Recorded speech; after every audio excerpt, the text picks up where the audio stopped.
दूध वाले ने पड़ोसियों की मदद से जैसे दरवाजा तोड़ा तो घर के अंदर फर्श पर एक गर्भवती लड़की मृत पड़ी थी। कौन थी ये मृत गर्भवती लड़की और ऐसा क्या हुआ इसके साथ आए जानते हैं।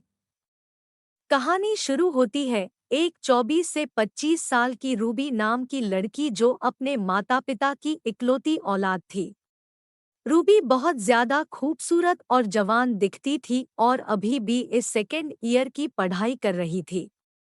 रूबी के माता पिता उसकी चिंता करते हैं क्योंकि अपने कॉलेज के दोस्तों के साथ इधर-उधर घूमने में ज्यादा वक्त गुजारती और हॉस्टल में रहती थी।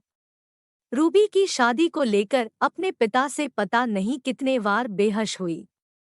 रूबी हर बार जी कहती कि वो मर्द की सीमाओं में रहकर अपना पूरा जीवन नहीं गुजार सकती। मर्द तभी अच्छा होता है जब तक वो तुम्हारा दोस्त है और पति बनते ही वो बदल जाता है, औरत और उसकी आज़ादी के बीच में दीवार खड़ी कर देता है। एक दिन जब रूबी अपने दोस्तों के साथ मॉल में घूम रही थी तो अचानक उसे अपने पीछे से हे रूबी की आवाज़ सुनाई दी। रूबी ने जैसे पीछे मुड़कर देखा तो जे अनिकेत था जो रूबी के साथ 12वीं क्लास तक स्कूल में पढ़ता था। उसके बाद अनिकेत अपने पापा के साथ बिजनेस के सिलसिले में अमेरिका चला गया था। रूबी और अनिकेत स्कूल के समय से ही एक दूसरे को बहुत पसंद करते थे पर कभी बात आगे नहीं बढ़ पाई। इसलिए मॉल में मिलने के बाद दोनों की खुशी का ठिकाना नहीं रहा। अनिकेत ने बताया कि वो बिजनेस के लिए 2 से 3 महीने के लिए इंडिया आया हुआ है। अब मिलने के बाद दोनों ने नंबर एक्सचेंज कर लिया और फोन पर बात होने लगी। कभी चाय कभी कॉफी कभी लंच पर मिलने लगेंगे। ऐसे ही चलते अनिकेत के फ्लैट पर डिनर के साथ रात भी इकट्ठे बिताने लगे।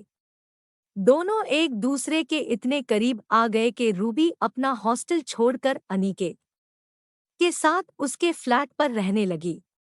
अब बहुत सारा टाइम एक दूसरे के साथ बिताने लगे। रूबी ने कॉलेज जाना कम कर दिया। रूबी का स्वभाव भी धीरे धीरे बदल रहा था। अब रूबी अनिकेत के साथ लिव इन रिलेशनशिप में रहने लगी। एक साथ रहते 1 महीने के बाद रूबी प्रेग्नेंट हो गई पर प्रेगनेंसी का पता लगने के बाद रूबी अच्छा फील कर रही थी। अभी उसे अनिकेत को नहीं बताया। रूबी मन ही मन एक परिवार की फीलिंग महसूस करने लगी थी।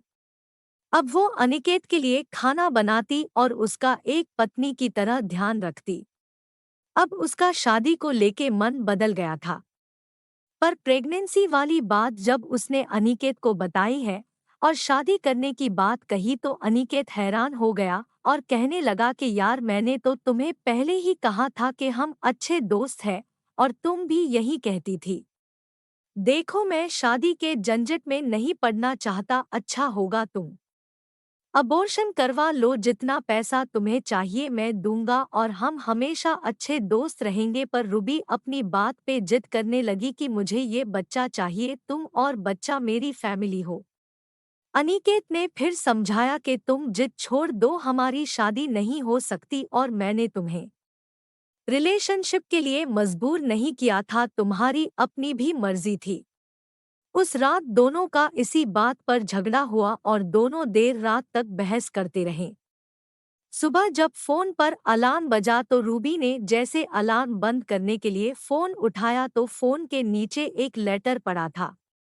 रूबी ने लेटर उठाया और देखते ही उसके चेहरे का रंग उड़ गया। ये अनिकेत का लेटर था। इस पे लिखा था, रूबी तुम हमेशा मेरी अच्छी दोस्त थी और हो और रहोगी। अगर तुम ये बच्चा रखना चाहती हो तो मैं तुम्हें अबॉर्शन के लिए फोर्स नहीं करूँगा, तुम इसे जन्म दे सकती हो।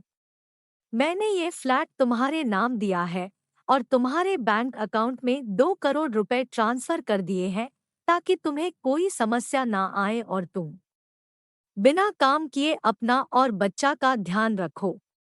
मैं अमेरिका वापस जा रहा हूँ और शायद कभी अब वापस ना आऊँ। रूबी मैंने तुम्हारे साथ अपनी लाइफ के बेस्ट मोमेंट्स स्पेंड किए, मुझे तुम्हारे साथ बहुत अच्छा लगा पर मेरी मजबूरी थी, मैं शादी नहीं कर सकता था क्योंकि मैं पहले से ही अमेरिका में शादीशुदा हूँ और वह मेरी फैमिली है। Sorry Ruby, very really sorry, love you. पत्र पढ़ते ही रूबी घर में इधर उधर भागने लगी, पर अनिकेत कहीं नहीं था, न उसका सामान था। रूबी जमीन पर लेट गई, रोने लगी। उसे समझ में नहीं आ रहा था कि ये हो क्या गया है। अनिकेत उसे कैसे छोड़ के जा सकता है। जो रूबी आजाद ख्यालत की लड़की थी, उसे इस रिश्ते ने अंदर से तोड़ दिया था।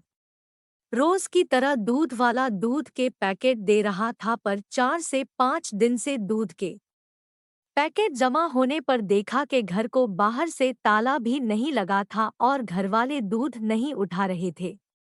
दूध वाले ने आस पड़ोस से बात की, सब इकट्ठे हो गए। जब दूध वाले ने पड़ोसियों की मदद से दरवाजा तोड़ा तो देखा रूबी नीचे फर्श पर मृत पड़ी थी। शायद वो अनिकेत से जुदा होने का गम नहीं झेल पाई। दोस्तों, अगर कहानी अच्छी लगी तो लाइक, शेयर, फॉलो और सब्सक्राइब जरूर करें। धन्यवाद।